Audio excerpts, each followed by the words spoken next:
Baahubali 2 conclusion తో రికార్డులను break చేసి సంచలనాలను సృష్టించిన ప్రభాస్ తన హవాను అదే రేంజ్ లో కొనసాగించేందుకు గాను మళ్లీ యాక్షన్ మూవీ సాహోతో బరిలోకి దిగుతున్నాడు. బాహుబలిగా ఘనత చెందిన ప్రభాస్ ఇప్పుడు కుర్రకారుతో సాహో ప్రభాస్ అని అనిపించుకుంటున్నాడు. సాహో సినిమాకు సుజిత్ దర్శకత్వం వహిస్తున్న సంగతి తెలిసిందే. అది అలా ఉంటే ఇప్పుడు మహేష్ బాబు స్టైలిష్ లుక్ తో స్పైడర్ సినిమాతో మన అందరి ముందుకు రాబోతున్నారు. స్పైడర్ టీజర్ రిలీజ్ అయిన కొద్ది గంటల్లోనే 2 మిలియన్ వ్యూస్ ని సాధించి రికార్డ్ బ్రేక్ చేసింది. తెలుగు చిత్రసీమ పరిశ్రమలోనే చరిత్రాత్మక చిత్రంగా బాహుబలి పేరు తెచ్చుకోగా ఇప్పుడు కొన్ని గంటల్లోనే spider teaser 2 million views 1,50,000 likes ని సాధించి రికార్డ్ బ్రేక్ చేసింది. ఇద్దరు మల్టీ స్టార్ హ్యాండ్సమ్ హీరోస్ వాళ్ళ స్టైల్స్ తో న్యూ లుక్స్ తో ప్రేక్షకులను కనువిందు చేస్తున్నారు. స్టైలిష్ యాక్షన్ తో వెరైటీ థ్రిల్లర్ స్టోరీస్ వారి పందాలు ముందుకు వెళ్తున్నారు మహేష్, ప్రభాస్. ఈ ఇద్దరిలో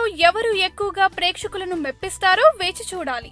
నచ్చినట్టయితే లైక్ చేయండి, షేర్ చేయండి, సబ్స్క్రైబ్ చేసుకోండి.